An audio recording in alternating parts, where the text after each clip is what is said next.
What would happen if a deadly bacterium fell into the wrong hands? Could a single stolen vial change the fate of an entire city?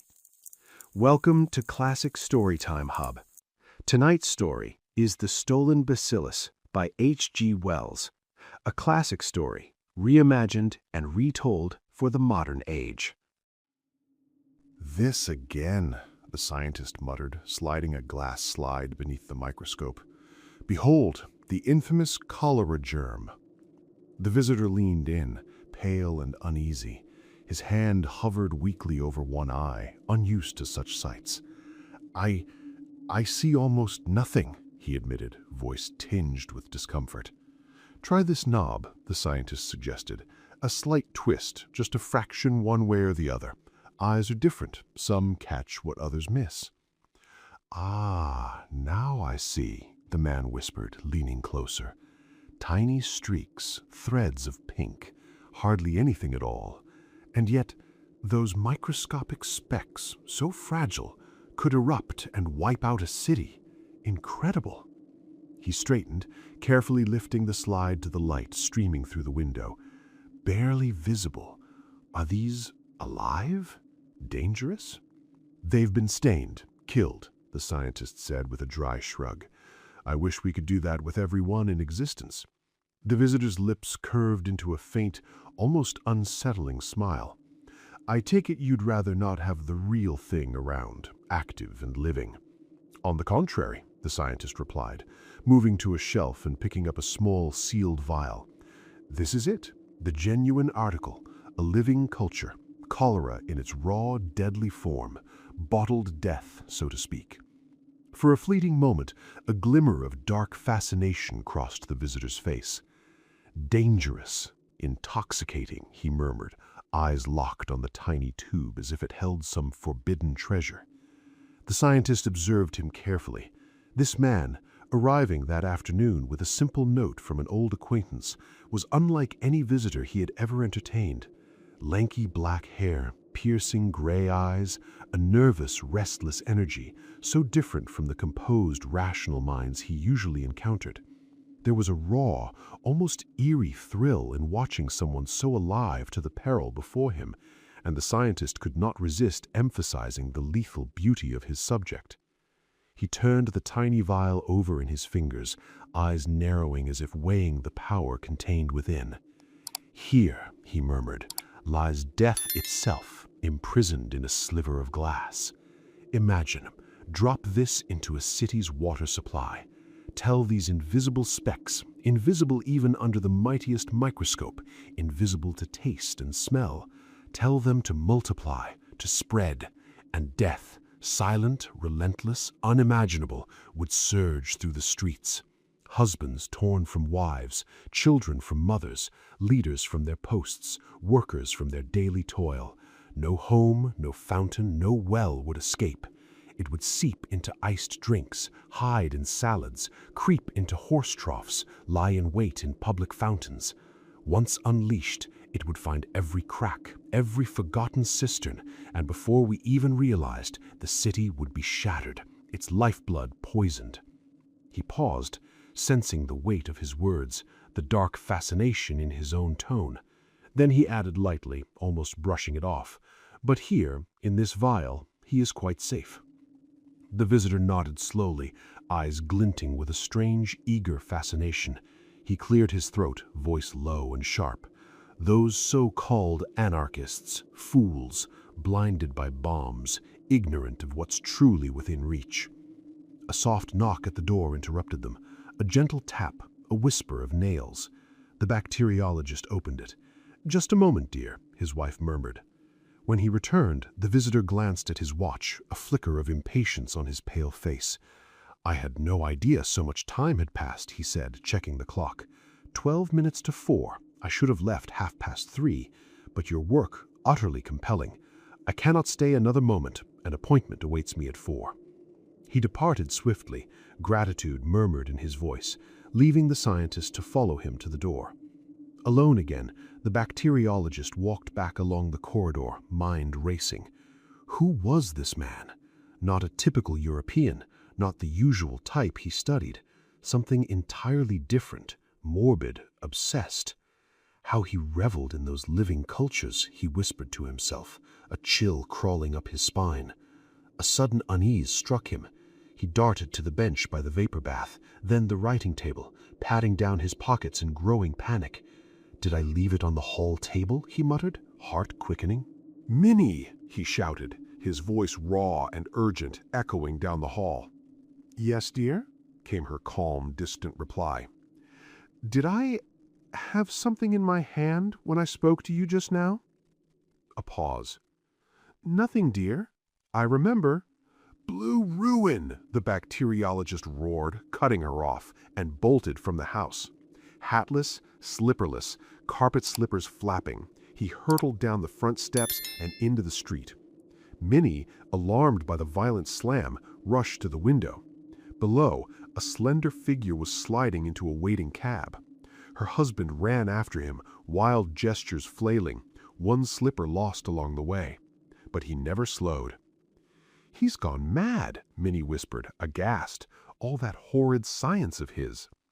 She leaned out the window, ready to call after him, but the slender man, sensing the same chaos, spun around, pointed frantically, shouted something to the cabman, and in a whirl of noise, the cab door slammed, the whip cracked, hooves thundered, the horse and cab shot forward, the bacteriologist in desperate pursuit, disappearing around the corner in a blur of motion. Minnie lingered at the window, straining to catch another glimpse. Then, realizing the absurdity, she shook her head. Of course he's eccentric, but running through London in the middle of the season, in his socks? A spark of inspiration hit her. She snatched up her bonnet, seized his shoes, grabbed his hat and light coat from the pegs, and stormed to the doorstep. "Drive me up the road and round Havelock Crescent. We must find a man running through the streets in a velveteen coat and no hat." "Velveteen coat and no hat, ma'am. Right away, ma'am," said the cabman, whipping the horse as if this were an everyday errand. Minutes later, a cluster of cabmen and onlookers near Haverstock Hill froze as a cab tore past them, the ginger horse a blur of motion, driven like the wind. They watched, mouths agape, as it vanished into the distance. "That's Harry X. What's he got?" muttered old Toodles. "He's using his whip proper," said the ostler boy. "Hello," cried Tommy Biles. "Here's another lunatic, blowed if there isn't." "Old George," old Toodles declared. "He's driving a lunatic, as you say. Look at him clawing out of the cab. Wonder if he's chasing Harry X." Excited chatter erupted among the crowd. "Go it, George! It's a race! You'll catch 'em! Whip up!" "She's a flyer, she is," shouted the ostler boy, eyes wide as the cab vanished around the corner, leaving chaos and suspense hanging in the London air. "Strike me silly," old Toodles bellowed from the street corner. "Another one! If all the cabs in Hampstead aren't gone completely mad this morning." "It's a woman this time," the ostler boy observed. "She's chasing him, usually the other way round." "What's she got in her hand?" "Looks like a tall hat," the boy replied, grinning. "What a riot! 3-1 on old George," the ostler boy laughed. "Next up." Minnie, perched in her cab, erupted in a cheer. She barely enjoyed it, but she convinced herself she was doing her duty, her eyes glued to the chaos ahead, to the furious figure of her husband being driven like a wild thing through the streets. Inside the first cab, the man crouched low, clutching the tiny vial of unimaginable power. Fear and exultation warred within him. Fear of being caught before he could finish his plan gnawed at his mind, but behind it was something darker, a creeping awe at the sheer magnitude of what he had done. Yet triumph overshadowed dread. No anarchist before him, no Ravachol or Vaillant, whose notorious names he had envied, had ever come close to this. One misstep with the water supply, one careless crack in the vial, and the city would tremble. He had forged the letter, gained entry to the laboratory, seized his opportunity with flawless precision. The world would finally take notice. Every sneer, every slight, every dismissal would be swallowed in the shadow of what he held. He craned out of the cab, scanning the familiar streets. Great St. Andrew's Street, yes, but the bacteriologist was barely 50 yards behind. Too close, too close. Frantically, he fumbled in his pocket and found half a sovereign, thrusting it through the cab trap at the driver. "Faster! More if we get away!" he shouted. The cabman snatched the coin, snapping the trap shut. The horse surged forward, hooves flashing on the wet pavement. In the sudden jolt, the man's hand, still clutching the delicate vial, pressed against the apron of the cab for balance. A sharp crack echoed. The vial split. He cursed, collapsing back into the seat, and stared helplessly at the tiny, treacherous drops glimmering on the floor of the cab. All his plans, all his visions of power and revenge, reduced to a few cruel droplets. He shuddered, a chill crawling up his spine. "Well, I suppose I'll be first. Phew, at least a martyr's glory awaits me. But it's a filthy way to go. I wonder, does it hurt, as they say?" A sudden thought struck him. He bent down between his feet. A tiny drop clung to the broken edge of the vial.